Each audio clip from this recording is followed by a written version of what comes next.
TunePocket.com.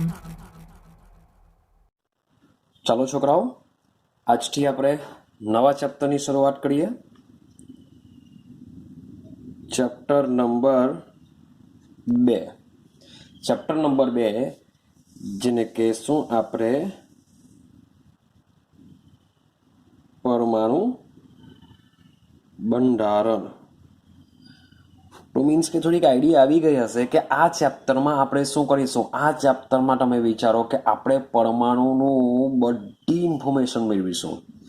પરમાણુ કેવો હોય છે, કેવા કેવા હોય છે, કેવી રિએક્શન કરશે, પરમાણુ અંદર શું આવેલું છે, ભાઈ કેવી રીતના શોધાયો પરમાણુ, ત્યાંથી લઈને ટોટલી બધી જ ઇન્ફોર્મેશન આપણે પરમાણુ વિશે આ ચેપ્ટરમાં સમજીશું. તો સૌથી પહેલાં શરૂઆત કરીએ. મીન્સ કે પરમાણુ છે એવું ક્યાંથી શરૂઆત થયેલી છે એની વાત કરીએ. તો આજે પરમાણુનું અસ્તિત્વ વાત કરીએ. પહેલાં પરમાણુ છે મીન્સ કે પરમાણુ જેવું કંઈક હોય છે. તો આ જે પરમાણુ છે એ પરમાણુનું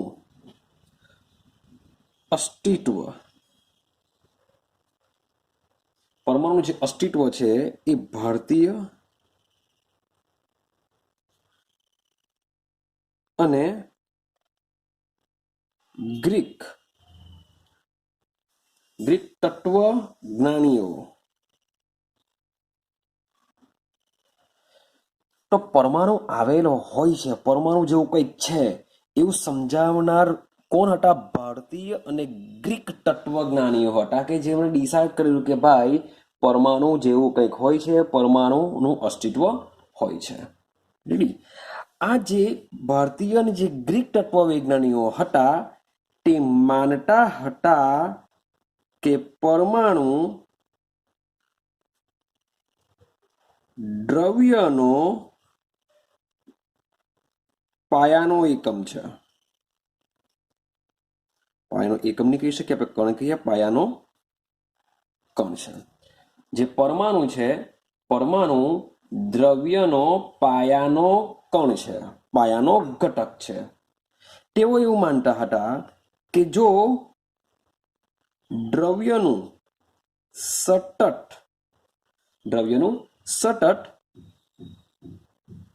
વિભાજન કરતા જઈએ તો અંતે પરમાણુ મળશે. એટલે સમજો, જે પણ વસ્તુ હોય, હવા લઈ લો, પાણી લઈ લો, કંઈ પણ, કારણ કે બધી જ વસ્તુ દ્રવ્યમાં આવશે.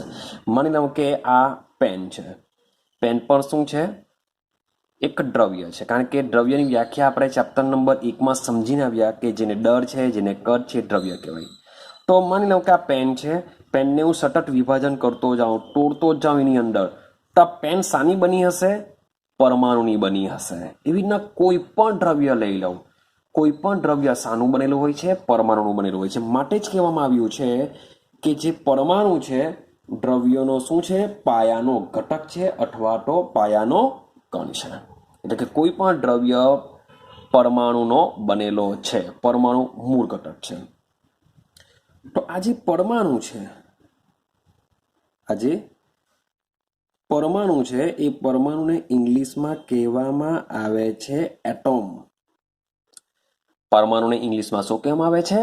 એટમ કહેવામાં આવે છે. હવે આ જે એટમ શબ્દ છે એ ગ્રીક ભાષાનો શબ્દ, ગ્રીક ભાષાનો શબ્દ લખીએ છીએ આપણે એટોમિયો. ગ્રીક ભાષાનો શબ્દ છે એટોમિયો. હવે ગ્રીક ભાષાનો શબ્દ જે આ એટોમિયો છે એનો મતલબ શું થાય? તો એટોમિયોનો મતલબ એવો થશે કાપી ન શકાય અથવા તો વિભાજન ન થઈ શકે. એટોમિયોનો મતલબ શું થશે? ક્યાં તો પરમાણુને આપણે કાપી ન શકીએ, એને તોડી ન શકીએ, અથવા તો પરમાણુનું હજુ વધારે વિભાજન થઈ શકતું નથી. આનો મતલબ એવો થશે. ક્લિયર થાય છે? પાછો સમજાવું. માની લો કે મારી પાસે જો કોઈ પરમાણુ હોય, જો પરમાણુ દ્રવ્ય શાનો બનેલો છે? પરમાણુનો બનેલો છે. મીન્સ કે દ્રવ્યનું વિભાજન થઈ શકે છે. દ્રવ્યનું વિભાજન થશે તો તમને છેલ્લામાં છેલ્લો પાયાનો ઘટક મળશે પરમાણુ. આઈડિયા આવે છે?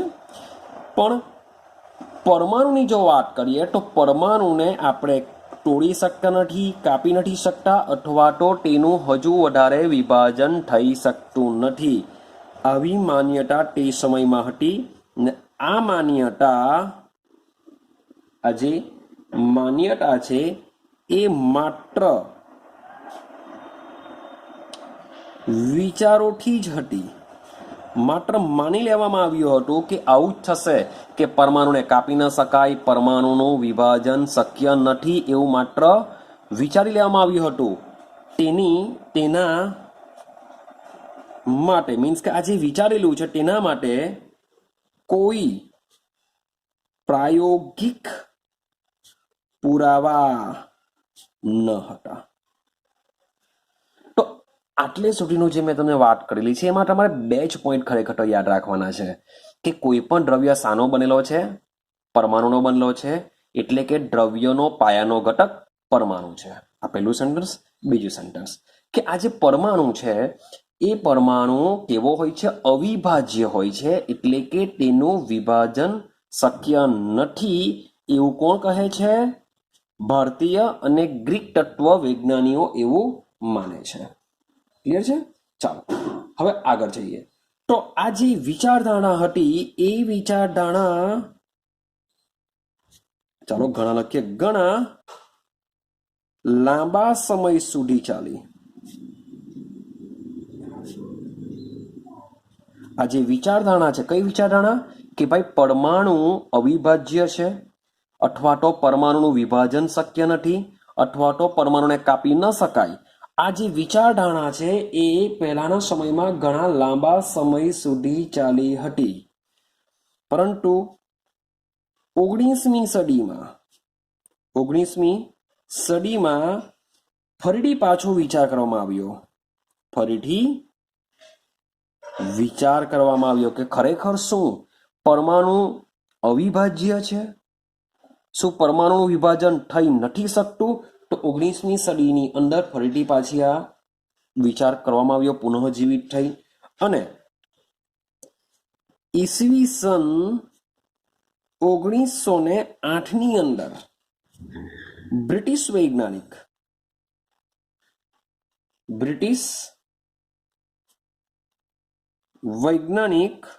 આવ્યો, જ્હોન ડાલ્ટન.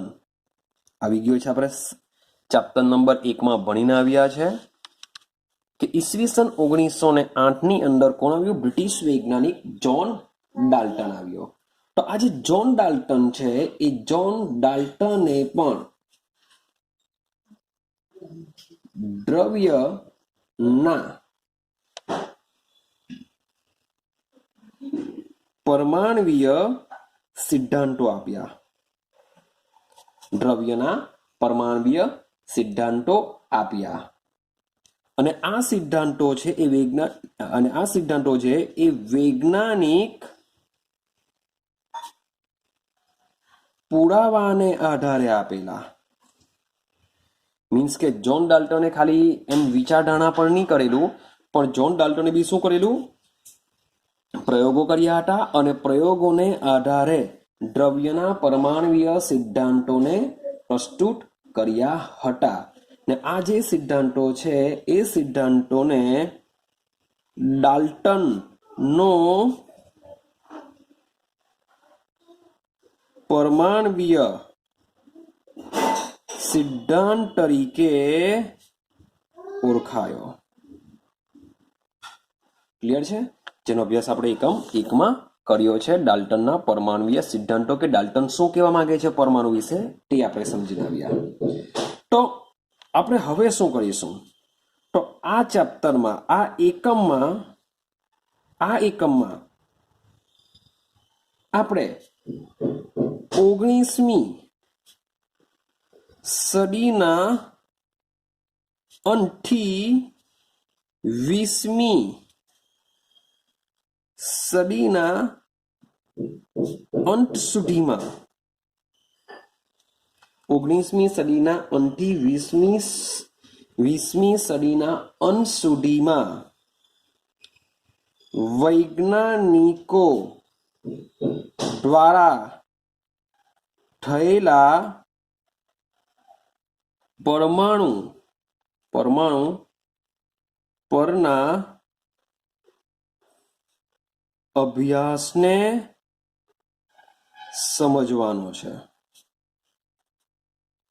આ એકમમાં આપણે શું સમજીશું કે વૈજ્ઞાનિકોએ 19મી સદીની અંતથી શરૂઆત કરી 20મી સદીની અંત સુધીમાં જે જુદા જુદા વૈજ્ઞાનિકોએ પરમાણુ ઉપર જે રિસર્ચ કરેલું છે, પરમાણુ કેવો હોય છે, પરમાણુ અંદર શું છે, પરમાણુ કેવી રીતના કામ કરે છે, શું અંદર કણો આવેલા છે, શું વિભાજન થઈ શકે છે, તો બધા જ ક્વેશ્ચનનો આન્સર તમને આ ચેપ્ટરમાં મળશે. ક્લિયર થાય છે? ચાલો, તો આજે આ ગાળો જે છે કે જે 19મી સદીથી 20મી સદીની અંત સુધીમાં વૈજ્ઞાનિકો દ્વારા જે પરમાણુ પર જે રિસર્ચ થયેલું છે, આ રિસર્ચ પરથી એક અભ્યાસ આવ્યો અને એ અભ્યાસ છે કે પરમાણુનું વિભાજન થઈ શકે છે. કે જે પહેલા માત્ર ના પાડતા હતા કે પરમાણુનું વિભાજન થઈ શકતું નથી, પણ પછી પ્રયોગો થયા અને 19મી સદીની અંતથી 20મી સદીના અંત સુધીમાં એવું નક્કી થયું કે પરમાણુનું શું થઈ શકે છે? વિભાજન થઈ શકે છે. જો પરમાણુનું વિભાજન થાય એટલે કે માની લો કે આપણી બોડી છે, આપણી બોડીમાં ઘણા બધા ઓર્ગન્સ આવેલા છે, તો આપણી બોડીમાં જે ઓર્ગન્સ કયા કયા આવેલા છે, શું આવેલું છે, એ જો જાણવું હોય તો આપણી બોડીને શું કરવું પડશે? કટ કરવું પડશે. તો કટ કરીશું તો જ આઈડિયા આવશે ને કે આપણી બોડીમાં શું આવેલું છે. તો પરમાણુની અંદર શું આવેલું છે, તો એ જાણકારી પરમાણુનું વિભાજન થઈ શકે છે. પછી જ આઈડિયા આવી કે જે પરમાણુ છે એ પરમાણુ શું કરે છે? જે પરમાણુ છે, પરમાણુ કણો ધરાવે છે. પરમાણુ શું કરે છે? કણો ધરાવે છે. ને આ જે કણો છે એ કણોને અપરમાણવીય કણો કહે છે. જે પરમાણુ છે, પરમાણુ શું કરે છે? કણો ધરાવે છે. અને આ જે કણો છે એ કયા હોય છે? અપરમાણવીય કણો કહેવામાં આવે છે. તો પરમાણુની અંદર કયા કયા કણો છે? તો પરમાણુની અંદર આવેલા હોય છે પ્રોટોન. પરમાણુની અંદર શું આવેલું હોય છે? પ્રોટોન આવેલા હોય છે. ઇલેક્ટ્રોન આવેલા હોય છે, ન્યુટ્રોન આવેલા હોય છે, જેને આપણે શું કહીએ છીએ? અપરમાણવીય કણો કહીએ છીએ. તો પરમાણુની અંદર આ 3 પ્રોટોન, ઇલેક્ટ્રોન અને ન્યુટ્રોન જેવા કણો આવેલા છે. અને આ કણો પરમાણુનું વિભાજન થઈ શકે છે. પછી જ વૈજ્ઞાનિકોને આઈડિયા આવી કે ભાઈ પરમાણુની અંદર પણ પ્રોટોન, ઇલેક્ટ્રોન અને ન્યુટ્રોન હાજર રહેલા હોય છે. ક્લિયર થાય છે આટલું? ચાલો, પણ આ જે ખ્યાલ છે, કયો ખ્યાલ?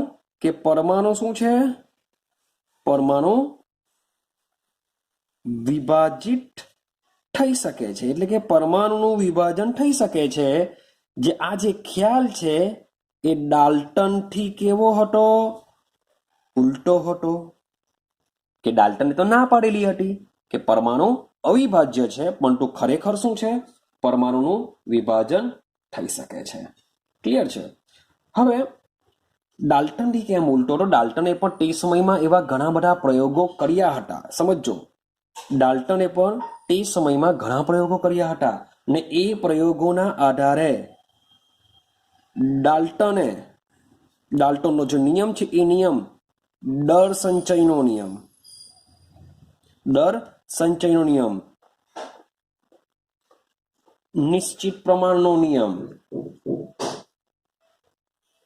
ગુણક પ્રમાણનો નિયમ, આ 11th સાયન્સમાં ચેપ્ટર નંબર 1માં આપણે ભણીને આવ્યા છે. તો ડાલ્ટને દર સંચયનો નિયમ, નિશ્ચિત પ્રમાણનો નિયમ અને ગુણક પ્રમાણનો નિયમ. આ ત્રણ નિયમો ડાલ્ટનના પરમાણ્વીય સિદ્ધાંતને આધારે સમજાવી શકાય છે. મીન્સ કે ડાલ્ટને આ નિયમો, બધા નિયમો ડાલ્ટને નથી આપ્યા, પણ ડાલ્ટને જે પરમાણ્વીય સિદ્ધાંત આપ્યો છે એ સિદ્ધાંત દ્વારા દળ સંચયનો નિયમ બી સમજી શકાય, નિશ્ચિત પ્રમાણનો નિયમ બી સમજી શકાય અને ગુણક પ્રમાણનો નિયમ પણ સમજી શકાય છે. તેમ છતાં ઘણા પ્રયોગોમાં તે નિષ્ફળ નીવડે છે. ઘણા પ્રયોગોને ડાલ્ટન સમજાવી શકતો નથી. તો કયા પ્રયોગો? તો સમજીએ. તમે મીન્સ કે કોઈ વખત ટ્રાય કરી હશે કે તમે પ્લાસ્ટિકની ફૂટપટ્ટી લીધી હશે, પ્લાસ્ટિકની સ્કેલ લીધી હશે, એને તમે સૂકા વારમાં ઘસી હશે ને સૂકા વારમાં એકાદ મિનિટ ઘસી હશે ને પછી કાગળના ટુકડાની પાસે તમે લઈ ગયા હશે. તો એ કાગળના ટુકડા પ્લાસ્ટિકની ફૂટપટ્ટી પાસે શું કરશે? એટ્રેક્શન કરશે. આવું તમે કર્યું હશે, નહીં કર્યું હશે તો તમે કરી શકો છો કે પ્લાસ્ટિકની ફૂટપટ્ટી લેવો, તેલ વગરનું કોરું તમારા વાર હોવા જોઈએ, એ વારમાં થોડીક પ્લાસ્ટિકની ફૂટપટ્ટીને ઘસો, રબ કરો. ત્યાર પછી થોડાક નાના કાગળના ટુકડા લેવો, એકદમ જ નાના ભાઈ, બહુ મોટા નહીં, એકદમ જ નાના ઝીણા ટુકડા કરી દેવો કાગળના, અને પછી એને તમે નજીક લઈ જાઓ કાગળની પાસે, તો કાગળના ટુકડા શું કરશે? એટ્રેક્શન પામશે. ક્લિયર? તો આ શા માટે થાય છે? આવું શું કરવા થાય છે? જે આપણે કરેલું છે પણ આપણે આઈડિયા નથી. તો હવે સમજો કે કયા પ્રયોગમાં નિષ્ફળ નીવડે છે. જેમ કે કાચ લઈ લો, કાચ અથવા એબોનાઇટ.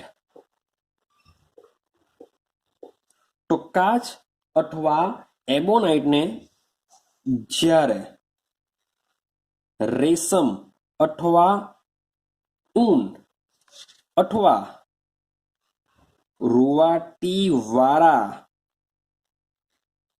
ચામડા પર ઘસવામાં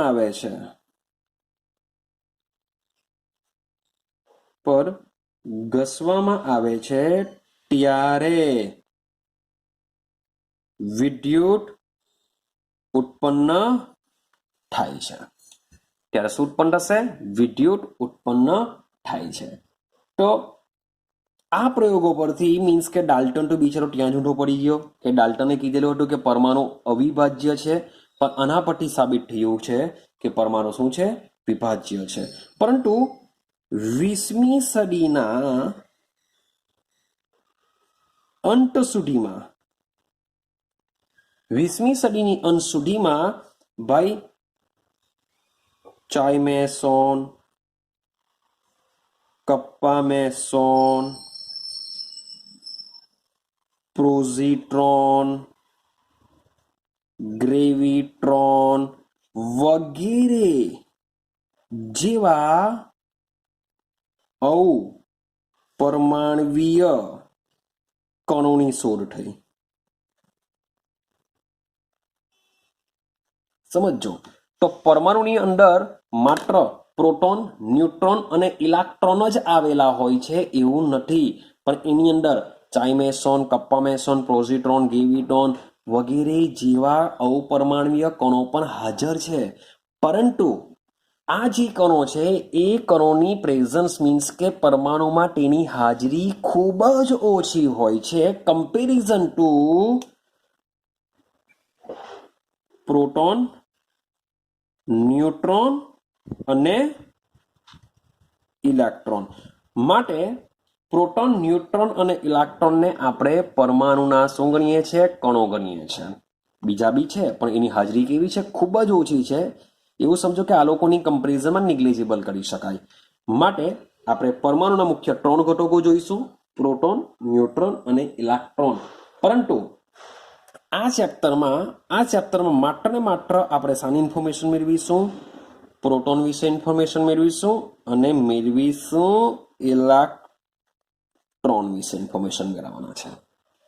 ક્લિયર થાય છે? હા કે ના? ચાલો, હવે એટલું ડિસાઈડ થઈ ગયું.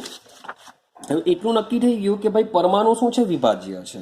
એવું નક્કી થઈ ગયું કે જે પરમાણુ છે પરમાણુ કેવો છે?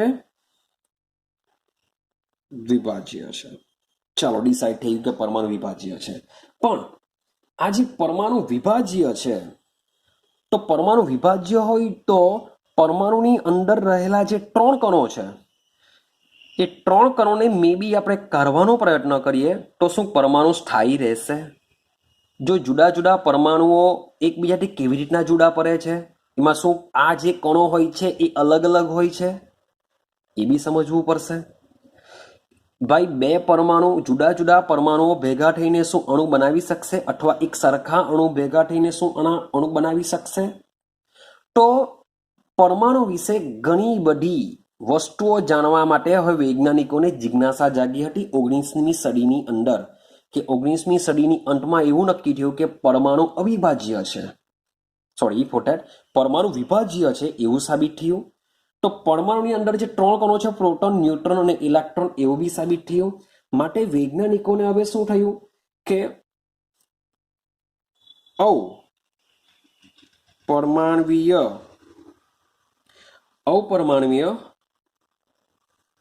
કણોની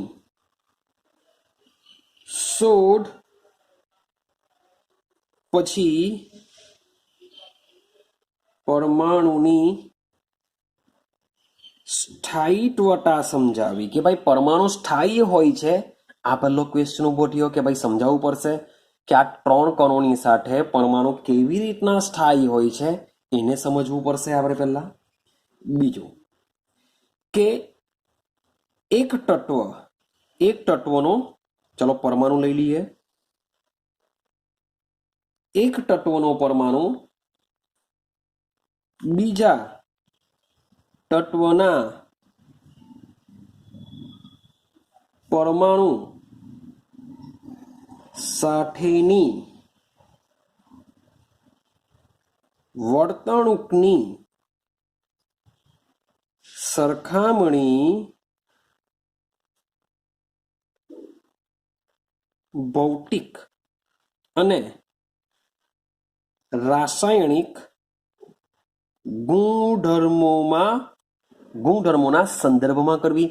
મીન્સ કે એક તત્વ છે તો એક તત્વનો પરમાણુ એ બીજા તત્વના પરમાણુથી, તો એક તત્વનો પરમાણુ બીજા તત્વના પરમાણુની સાથે વર્તણૂકમાં તેની ભૌતિક અને રાસાયણિક ગુણધર્મમાં સંદર્ભમાં કરવી. મીન્સ કે તેઓ એકબીજાથી અલગ પડે છે, કેવી રીતના અલગ પડે છે, શા માટે અલગ પડે છે, તેના ભૌતિક અને રાસાયણિક ગુણધર્મોને આપણે સમજવાનો પ્રયત્ન કરીશું. ત્રીજો પોઈન્ટ, જુદા જુદા પરમાણુઓના સંયોજવાથી જુદા જુદા અણુ બનશે, તેની સમજ મેળવવી. કે 2 જુદા જુદા પરમાણુઓ જાણે કે H2 વત્તા O2 બનશે H2O. H2O અણુ છે. H વત્તા H ભેગા થઈને બનશે H2 અણુ. તો આ જે અણુ બને છે એ અણુ કેવી રીતના બનશે, તો એને સમજાવવા માટે પણ પરમાણુ કામ લાગશે. લાસ્ટ પોઈન્ટ વૈજ્ઞાનિકોની સામે છે કે ભાઈ પરમાણુ છે એ પરમાણુ દ્વારા શોષાતા કે ઉત્સર્જાતા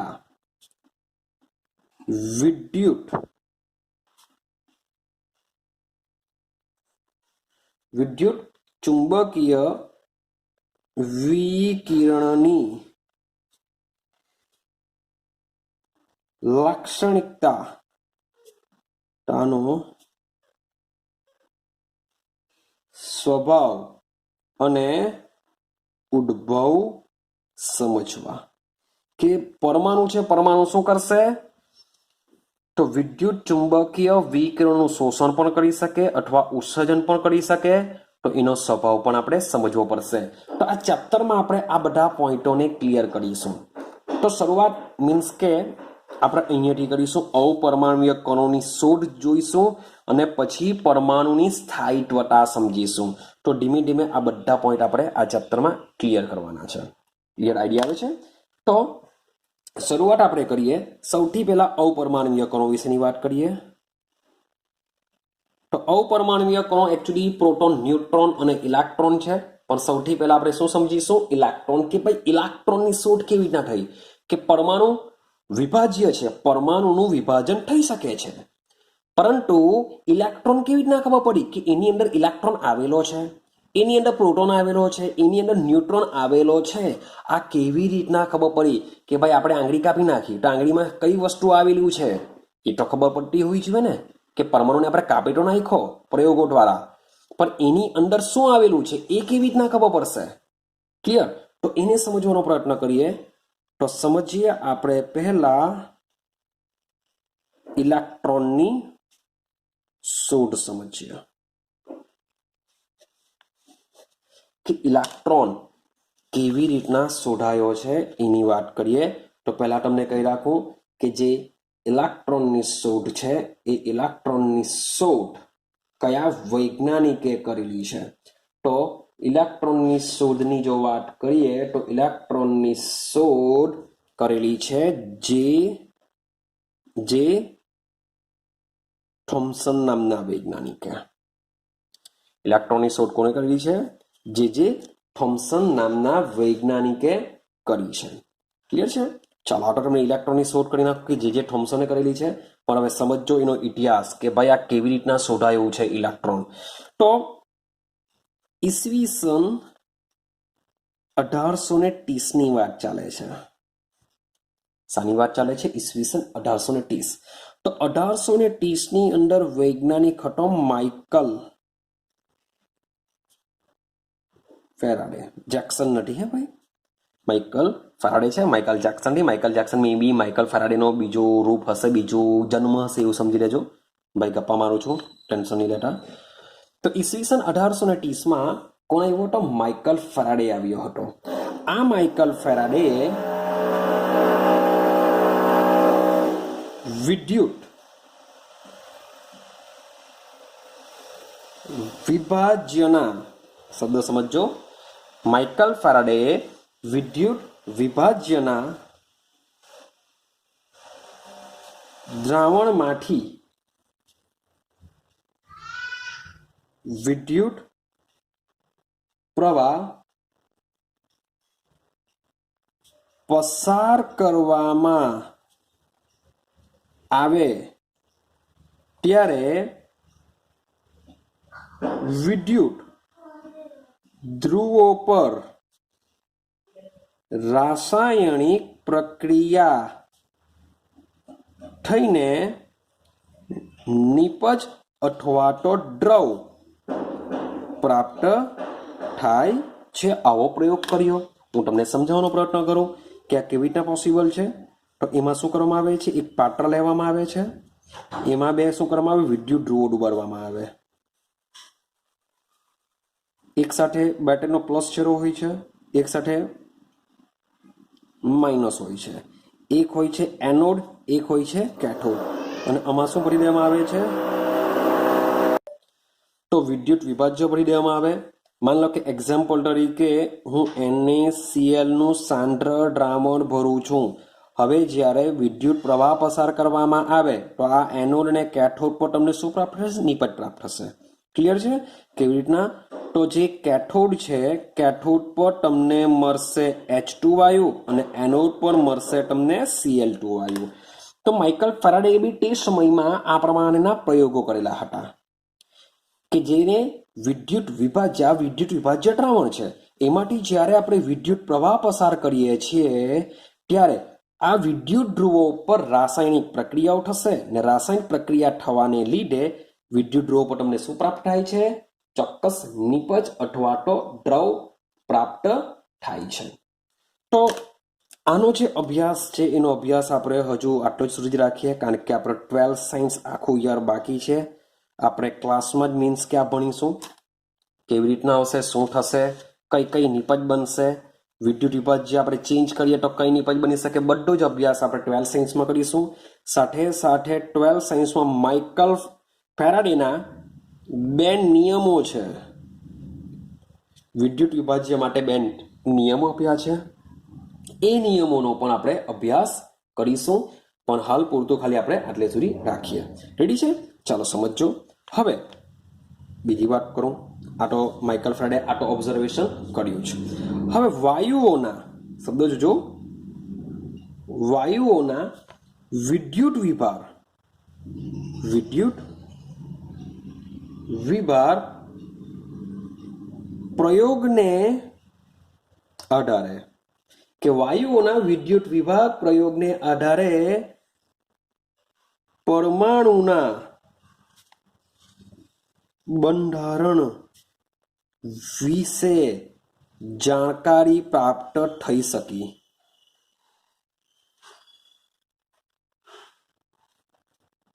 સમજો બરાબર. તમને એમ થતું હશે કે સર આ શા માટે આપવામાં આવ્યું? આ સમજાવવા માંગે છે કે આ જે જલીય દ્રાવણ છે, જલીય દ્રાવણમાંથી જો વિદ્યુત પ્રવાહ પસાર કરવામાં આવે તો કેથોડ અને એનોડ પર નિપજો પ્રાપ્ત થાય છે. તે જ પ્રમાણે જો એવું સમજીએ કે માની લો કે વાયુઓમાંથી વિદ્યુત ભાર પસાર કરીએ, જ્યારે વાયુઓમાંથી વિદ્યુત પ્રવાહ પસાર કરવામાં આવે છે તો આ પ્રયોગ પરથી પરમાણુના બંધારણ વિશેની જાણકારી પ્રાપ્ત થઈ શકી છે. ક્લિયર છે?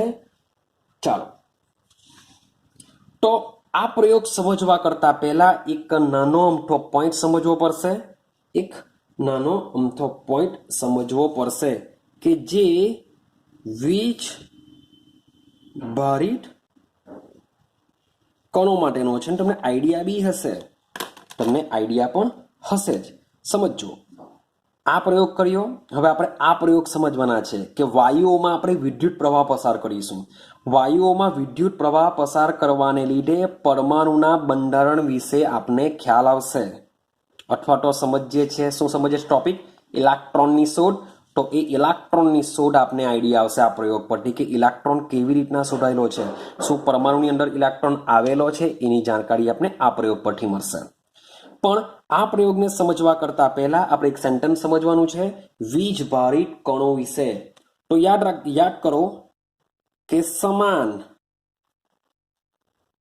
વીજભાર, બોલો સમાન વીજભાર હોય તો તેઓ એકબીજાને શું કરશે? અપા કરશે. મીન્સ કે પ્લસ પ્લસ હોય તો એકબીજાનું વચ્ચે અપાકર્ષણ થાય, માઇનસ માઇનસ હોય તો એકબીજા વચ્ચે અપાકર્ષણ થાય. આવું કહેવા માંગે છે. સમાન વીજભારની જગ્યા પર લઈએ વિસમાન વીજભાર હોય તો શું થાય? આકર્ષણ થાય. ભાઈ આ યાદ રાખવાનું છે કે પ્લસ અને માઇનસ હોય તો શું થશે, અથવા માઇનસ અથવા પ્લસ હોય તો શું થશે? આકર્ષણ થશે. તો ઈસવીસન 1850ની અંદર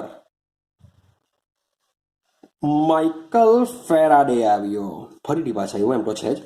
તો ઈસવીસન 1850ની અંદર માઇકલ ફેરાડેએ શૂન્ય અવકાશ નળીમાંથી, શબ્દ બોલું છું, શૂન્ય અવકાશ નળીમાંથી વિદ્યુત વિભારનો અભ્યાસ કર્યો.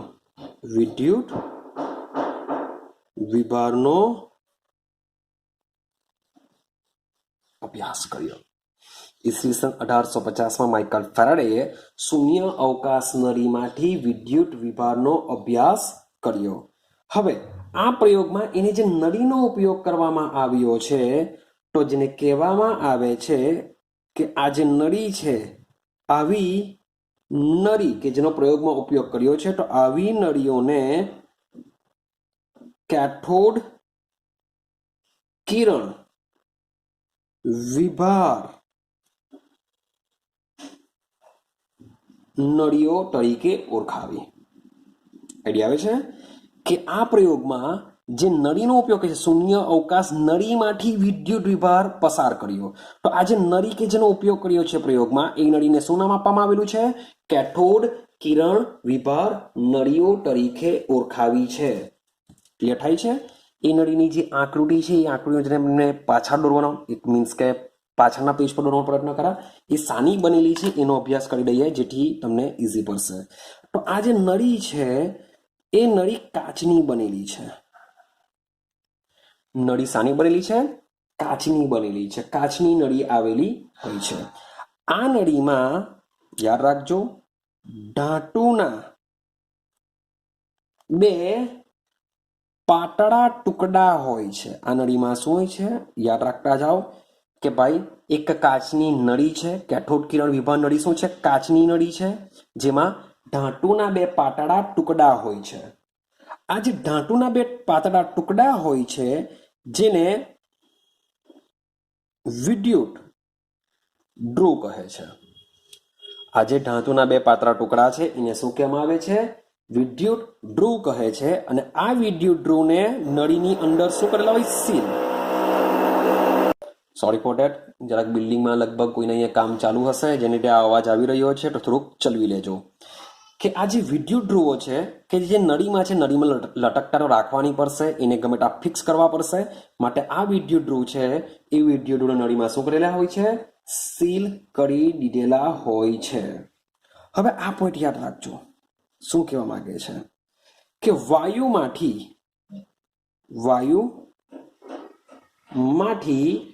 વિદ્યુત વિભાર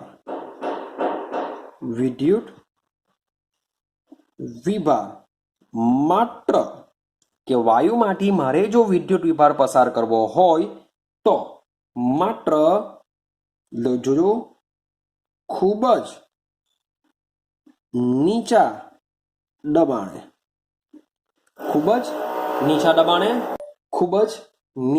દબાણે અને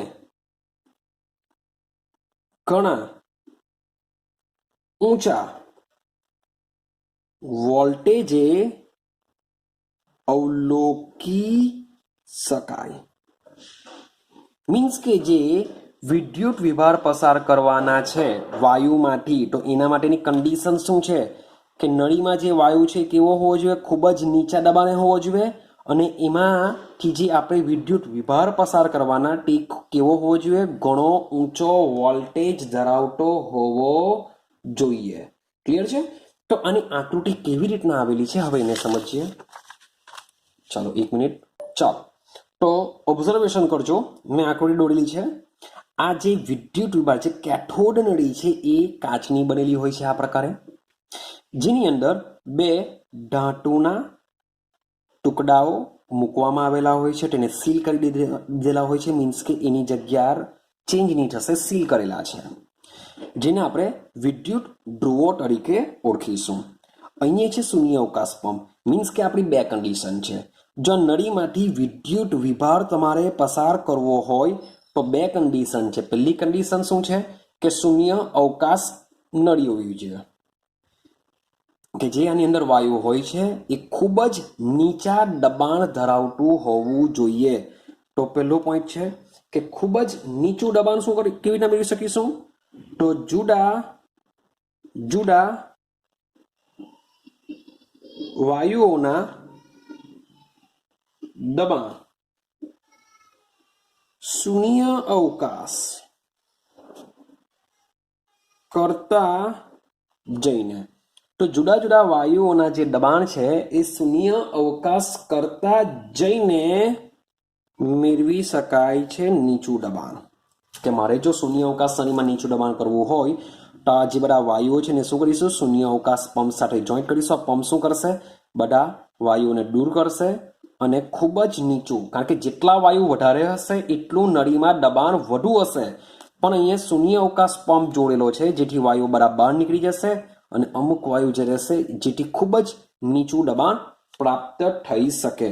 હવે બીજો પોઈન્ટ છે પૂરતો ઊંચો વોલ્ટેજ પસાર કરીશું. તો આ બે વિદ્યુત ધ્રુવો જે છે એક વર્તે છે કેથોડ તરીકે, એક વર્તે છે એનોડ તરીકે.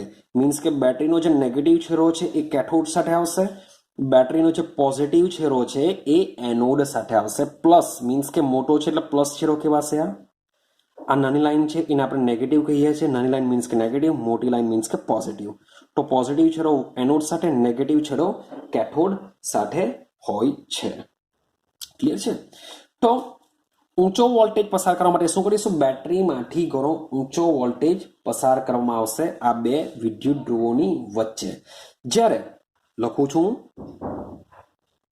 ઘણો ઊંચો વોલ્ટેજ પસાર કરતા, ઘણો ઊંચો વોલ્ટેજ પસાર કરતા જે પ્રવાહ છે, વિદ્યુત પ્રવાહ વહેવા માંડે છે. વિદ્યુત પ્રવાહ શું કરશે? વહેવા માંડે છે. હવે તમે કોઈ દિવસ ઇલેક્ટ્રોનને જોયો નહીં હશે, મીન્સ કે મહેસૂસ કરી શકાય. મહેસૂસ કેવી ના કરી શકાય? જે આપણા ઘરોમાં પ્લગ હોય એમાં પાટરી આંગળી, મીન્સ કે છેલ્લી આંગળી નાખી દેજો અને સ્વિચ પાડજો એટલે આઈડિયા આવી જશે કે હા ખરેખર વિદ્યુત કરંટ હોય છે, ઇલેક્ટ્રોન જેવું કંઈક હોય, પણ આપણે એને જોઈ શકતા નથી. ભાઈ ટ્રાય નહીં કરતા, ઘરે ચાલ્યા જશો ઉપર. આ તો ખાલી સમજાવવા માટેની વાત છે કે ઇલેક્ટ્રોનને આપણે જોઈ શકતા નથી, પરંતુ મહેસૂસ થઈ શકે છે. તો અહીંયા પણ જે પ્રવાહ ઉત્પન્ન થાય છે, જે આપણને દેખાવાનો નથી, પણ કેવી રીતના ખબર પડશે કે વિદ્યુત પ્રવાહ ભાઈ વહે છે? તો હવે જરાક જોજો કેવી રીતના ખબર પડશે એની આપણે વાત કરીએ. કે આ જે પ્રવાહ છે, મીન્સ કે જે કણોનો પ્રવાહ છે, આપણે શું કરીશું? આ કણો જ પ્રવાહ એટલે કણો જ હશે. તો આ જે કણોનો જે પ્રવાહ છે એ પ્રવાહ ઋણ વીજભારિત ધ્રુવથી ધન વિદ્યુત ધ્રુવ તરફ વહેવા માંડે છે. મીન્સ કે કેથોડથી એનોડ તરફ વહેવા માંડે છે. તો આ જે કણો છે, જે પ્રવાહ તરીકે આપણે ઓળખીએ જે કણો છે, એને નામ આપવામાં આવ્યું કેથોડ કિરણો. ભાઈ કેમ કેથોડ કિરણો? કારણ કે શામાંથી નીકળે છે? કેથોડમાંથી નીકળી એનોડ તરફ જાય છે. પણ મેં તમને પહેલા જ કીધું કે ભાઈ એ ખરેખર છે કે નથી, એ રાહ જુઓ, એ તમને આઈડિયા આવશે.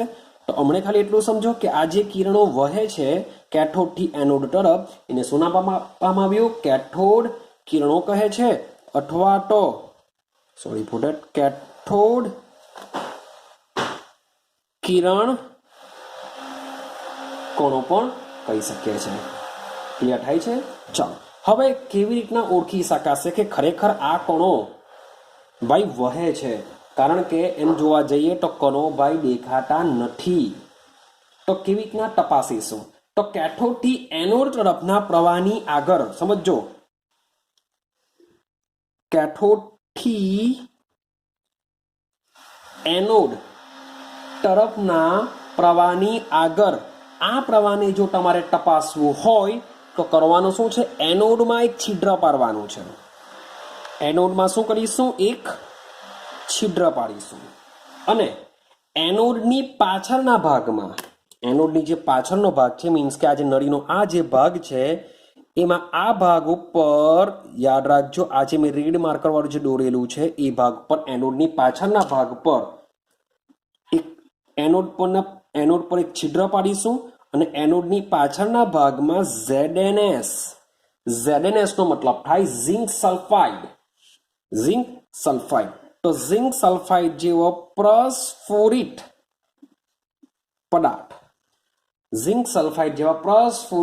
પદાર્થનું પડ ચઢાવી દેવામાં આવે છે.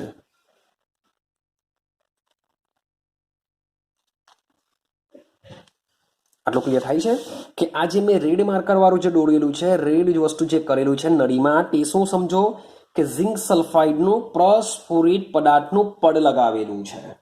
હવે થશે શું કે જ્યારે જે કિરણો છે, કિરણો ક્યાંથી નીકળશે? કિરણો ક્યાંથી નીકળવાના છે? કેથોડમાંથી. તો જે કિરણો છે ક્યાંથી નીકળશે? કેથોડમાંથી નીકળી એનોડ તરફ જશે ને એનોડમાં આપણે શું કરેલું છે? છિદ્ર પાડેલું છે. આ છિદ્રમાંથી પસાર થઈને ઝિંક સલ્ફાઇડના પડ પર અથડાય છે અને આ જ્યાં આગળ અથડાય છે ત્યાં આગળ પ્રકાશિત ઝબકારો થાય છે. હવે તમે વિચાર કરો કે આ પ્રકાશિત ઝબકારો થાય છે, એને લીધે આઈડિયા આવી કે ભાઈ આવા કોઈ કણો હોવા જોઈએ.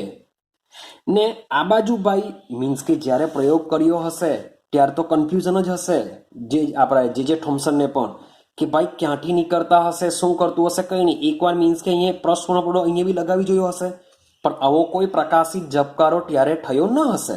પણ જ્યારે એનોડ તરફ આવો પરસ્પુર્ણ પડદો લગાડવામાં આવ્યો ત્યારે એમની આઈડિયા આવી કે ભાઈ આ કેથોડમાંથી અમુક ચોક્કસ જાતના કણો નીકળતા હોવા જોઈએ કે જે ઝિંક સલ્ફાઇડ જે પ્રસ્ફુરિત પદાર્થ છે એના પર શું કરે છે, ઝબકારો પેદા કરે છે. ક્લિયર છે? તો જેને આપણે કેથોડ કિરણો તરીકે ઓળખવામાં આવ્યા ને આ જ કેથોડ કિરણો પાછળથી ઇલેક્ટ્રોન છે એવું સાબિત થયું કે જે આ કેથોડ કિરણો છે એ પાછળથી શું સાબિત થયું કે જે ઇલેક્ટ્રોન છે એવું સાબિત થયું. બુકમાં તમને બીજી બી આકૃતિ એક આપેલી છે જેમાં એનોડમાં છિદ્ર પાડેલું છે. એનોડમાં છિદ્ર પાડીને આ પ્રકારે તમને પ્રસ્ફુરણ પડદો લગાવેલો હોય છે એ રીતના બતાવવામાં આવ્યું છે. હવે આ જે પ્રયોગ છે આ પ્રયોગ પરથી શું ડિસાઇડ થયું, શું નક્કી થયું કે પ્રયોગ તો કર્યો તો પ્રયોગના પરિણામો મળ્યા, તો એ પરિણામો પરથી શું સાબિત થયું તો સમજો. તો સૌથી પહેલા જે કેથોડ કિરણો છે, કેથોડ કિરણો મીન્સ કે કેથોડ કિરણો એટલા માટે નામ આપવામાં આવ્યું કારણ કે કેથોડમાંથી નીકળે છે. તો કેથોડ કિરણો કેથોડથી શરૂ કરી એનોડ તરફ ખસે છે. તો ભાઈ હા થાય છે, કેથોડથી ક્યાં જાય છે, એનોડ તરફ ખસે છે. બીજો પોઈન્ટ કે ભાઈ આ કિરણો દેખાતા નથી, આ કિરણો દ્રશ્યમાન મીન્સ કે કેમેસ્ટ્રીનો શબ્દ લઈએ, દેખાતા નથી મીન્સ કે ગુજરાતી શબ્દ કહેવાય.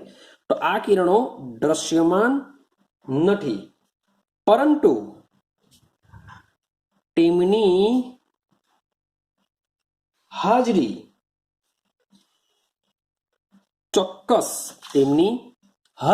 ચોક્કસ પદાર્થ દ્વારા દર્શાવી શકાય છે.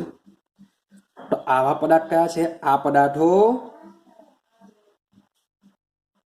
પ્રસ્ફુરિત પદાર્થો કે જેની પર આ કિરણો પડતા શું થાય છે, પ્રકાશિત ઝબકારો થાય છે. શું થાય છે, પ્રકાશિત ઝબકારો થાય છે. તો તમે મોટે ભાગે એનું એક્ઝામ્પલ બી આપેલું છે કે તમે જૂના સમયમાં મીન્સ કે એકાદ બે પેઢી પહેલા ચાલ્યા જાઓ તો અમે તો મોટે ભાગે એલઈડી ટીવી ચાલે છે. એલઈડી પહેલા એલસીડી ચાલતી હતી, તેની પહેલા બહુ મોટા કેબિનેટ વાળા ટીવી હતા, એકદમ જૂના જમાનાના ટીવી. વિચારો કે સ્ક્રીન હતું, સ્ક્રીનની પાછળની તરફ બહુ મોટું એક ભાગ હોય છે, બહુ મોટો ભાગ હોય છે. જૂના સમયમાં આ રીતના ટીવી હતા. તો એ ટીવીની વાત કરું, જો તમે એ ટીવીને ઓપન કરેલું જોયું હશે તો એની રચના શું હોય છે, તો એ જે ટેલિવિઝન છે તો એ ટીવીની અંદર ટેલિવિઝન પિક્ચર ટ્યુબ કેથોડ કિરણની હોય છે. કે ટેલિવિઝનની અંદર જે પિક્ચર ટ્યુબ હોય છે એટલે મીન્સ કે એક લાંબી ટ્યુબ જેવું રચેલું હોય છે, એ ટ્યુબ શું હોય છે, કેથોડ કિરણ હોય છે. હવે એની આગળ શું હોય છે, એક પડદો હોય છે, મીન્સ કે સ્ક્રીન કહીએ છીએ આપણે એને. એની આગળ શું હોય છે, પડદો હોય છે. આ પડદા પર શું લગાડેલું હોય છે, પ્રસ્ફુરિત પદાર્થ, જે આપણે વાત કરી અગાડી એની પર શું લગાડેલું હોય છે, પડદા ઉપર પ્રસ્ફુરિત પદાર્થ લગાડેલો હોય છે. હવે કેથોડ કિરણ ટ્યુબમાંથી જે કણો પેલા પડદા પર અથડાય એને લીધે આપણને શું દેખાય છે, ચિત્ર દેખાય છે. તો આ પ્રકારે ટેલિવિઝન પણ કામ કરતું હોય છે. રેડી છે? ચલો ત્રીજો પોઈન્ટને સમજવાનો પ્રયત્ન કરીએ. હવે વિદ્યુતીય અને ચુંબકીય ક્ષેત્રની ગેરહાજરીમાં મીન્સ કે કિરણોની વાત ચાલે છે, કણોની વાત ચાલે છે કે જ્યારે આ કણોને વિદ્યુતીય અને ચુંબકીય ક્ષેત્રની ગેરહાજરીમાં આ કિરણો સીધી લીટીમાં વહે છે અથવા ગમન કરે છે. જો આ કિરણો છે એ કિરણો પર આપણે એની વિદ્યુત ક્ષેત્ર આપાત કરીએ, એની ચુંબકીય ક્ષેત્ર આપાત કરીએ, તો એની જે મીન્સ કે જે રીતના એ જાય છે આગળ તે જ રીતના આગળ સીધી રેખામાં ગમન કરે છે. પરંતુ હવે આપણે એપ્લાય કરીએ કે વિદ્યુત અથવા અને પણ ચુંબકીય ક્ષેત્રની હાજરીમાં વિદ્યુતીય અને ચુંબકીય ક્ષેત્રની હાજરીમાં કેથોડ કિરણોની વર્તણૂક ઋણ વીજભાર ધરાવતા કણો જેવી હોય છે. મીન્સ કે આ જે કેથોડ કિરણો છે એ કેથોડ કિરણો કયો વીજભાર ધરાવે છે, એ કયો વીજભાર ધરાવે છે એની સાબિતી કોણે કરી? વિદ્યુતીય અથવા ચુંબકીય ક્ષેત્ર. મીન્સ કે આ કણો પર જ્યારે વિદ્યુતીય અથવા ચુંબકીય ક્ષેત્ર આપાત કરવામાં આવ્યું ત્યારે આઈડિયા આવી કે આ જે કણો છે, જે કિરણો છે એ કયા વીજભાર ધરાવે છે? ઋણ વીજભાર કણો ધરાવે છે. અને મેં તમને કીધું કે આ જે કણો છે એ પાછળથી શું નામ આપવામાં આવ્યું? ઇલેક્ટ્રોન. કે જે શું છે? ઇલેક્ટ્રોન. આપણે જાણીએ છીએ કે ઇલેક્ટ્રોન પર કયો વીજભાર હોય છે? ઋણ વીજભાર હોય છે. ઇલેક્ટ્રોન કયો વીજભાર ધરાવે છે? ઋણ વીજભાર ધરાવે છે. ક્લિયર થાય છે? અને લાસ્ટ પોઈન્ટ સમજો કે આ જે કિરણો છે, જે કેથોડ કિરણો છે, એ કેથોડ કિરણો વિદ્યુત ધ્રુવના પદાર્થો પર અને કેથોડ નળીમાં રહેલા વાયુના સ્વભાવ ઉપર આધાર રાખતા નથી. અને સમજવાનો પ્રયત્ન કરો કે શું કહેવા માંગે છે. કેથોડ કિરણો વિદ્યુત ધ્રુવના પદાર્થ પર, માની લો કે મેં ધાતુના વિદ્યુત ધ્રુવ લીધેલા છે. હું માની લો કે સોડિયમ લઉં, સોડિયમની જગ્યાએ પોટેશિયમ લઉં, મે બી લિથિયમ લઉં, મે બી એલ્યુમિનિયમ લઉં, મે બી આયર્ન લઉં, બધી ધાતુ જુદી જુદી લઈ લઉં. તેમ છતાં પણ તમે જુદી જુદી ધાતુ લેશો તો પણ આ કિરણો તમને નીકળતા જોવા મળશે. બીજી વસ્તુ, કેથોડ નળીમાં રહેલા વાયુના સ્વભાવ પર, માન લો કે મેં H2 વાયુ રાખેલો છે અંદર, માન લો કે મેં H2 ની જગ્યાએ O2 રાખ્યો, માન લો મેં N2 રાખ્યો, કે અન્ય કોઈ પણ વાયુ લઈ લઉં, તેમ છતાં પણ આ તમને કિરણો જોવા મળશે. જે સાબિતી આપે છે કે દ્રવ્ય કોઈ પણ હોય એ દ્રવ્યની અંદર ઇલેક્ટ્રોન આવેલા હોય છે. ક્લિયર છે? જે મીન્સ કે તમે વાયુ લેશો કે ધાતુ લેશો બધું દ્રવ્ય જ કહેવાય. તો કોઈ પણ પ્રકારનો દ્રવ્ય હોય એમાં ઇલેક્ટ્રોન પાયાનો ઘટક છે. દ્રવ્ય શાનો બનેલો છે? પરમાણુનો. તો પરમાણુમાં શું રહેલો હોય છે? ઇલેક્ટ્રોન પાયાનો ઘટક છે. મીન્સ કે કોઈ પણ જાતનો પરમાણુ હોય એમાં ઇલેક્ટ્રોન આવેલો હોય છે. તો આઈડિયા આવે છે? થોડુંક થિયરિટિકલ છે, મોટે ભાગે એક્ઝામની અંદર બહુ પૂછાતું નથી, પણ સમજવા માટે ખૂબ જ ઇમ્પોર્ટન્ટ છે. હજુ બી કેવું તો એક્ઝામની દ્રષ્ટિએ મોટે ભાગે બહુ કંઈક આવતું નથી, મેં કંઈ બહુ જોયું નથી એક્ઝામની રિલેટેડ તમારી સ્કૂલની એક્ઝામમાં. પરંતુ તેમ છતાં પણ તમારે જો પરમાણુ વિશે સમજવું હશે તો આને સમજવું પડશે. હું એમ નથી કહેતો કે ગોખા ગોખ કરો, અને શું કરો? સમજો શું છે, કેવી રીતના ઇલેક્ટ્રોનની શોધ થઈ, કયા પ્રયોગ થયા, તો એને બધું સમજતા રહેવું પડશે. તો વિડીયો મીન્સ કે હું અહીંયા સ્ટોપ કરું છું ઇલેક્ટ્રોનની શોધ સુધી જ. ઇલેક્ટ્રોનની શોધ પછી આપણે આગળ જશું કે આજે ઇલેક્ટ્રોનની શોધ તો થઈ કે ઇલેક્ટ્રોન જેવું છે. હવે ઇલેક્ટ્રોનની અંદર જશું, મીન્સ કે આપણી બોડીમાં હૃદય તો છે, પણ એ હૃદયમાં શું આવેલું છે, કેટલા ભાગમાં વહેંચાયેલું છે, કઈ કઈ નળીઓ આવેલી છે, કેવી રીતના કામ કરે છે, જેમ એને સમજાયું તેમ હવે આપણે ઇલેક્ટ્રોનને સમજવાનો પ્રયત્ન કરીશું કે ઇલેક્ટ્રોન છે, ઇલેક્ટ્રોન ઋણ વીજભાર ધરાવે છે, પણ હવે શું, એ શું કરશે, એનું દર કેટલું છે, કેટલો વીજભાર ધરાવે છે, તો એ બધી વસ્તુઓ હવે આપણે સમજવાનો પ્રયત્ન કરીશું, પણ એ નેક્સ્ટ વિડીયોમાં કરીશું. તો ચેપ્ટર નંબર 1 બી ચાલી ગયેલું છે, એને બી જરાક સમજતા જાઓ. ચેપ્ટર નંબર 2 જે ચાલેલું છે એને પણ જરાક પ્રિપેરેશન કરો. હું એમ નથી કહેતો કે ગોંકીને આખો ક્વેશ્ચન લખીને મોરે કરી દો. બસ ખાલી 2-3 વાર વાંચો, એને સમજી લો કે ક્વેશ્ચન શું કહેવા માંગે છે, બસ ધેટ્સ ઇટ. કારણ કે મને નથી લાગતું કે એક્ઝામમાં આવા ક્વેશ્ચન પૂછાતા હોય છે, માટે એને ગોખાગોખ કરીને સમય નહીં બગાડતા, પણ સમજીને વાત કરો. જો મે બી સમજેલું હશે ને મે બી પૂછાઈ બી જાય તો પણ તમે ઇઝીલી શું કરી શકશો, આ ક્વેશ્ચનનો આન્સર લખી શકો છો. ક્લિયર છે? તો હવે આપણે નેક્સ્ટ વિડીયોમાં મળીશું.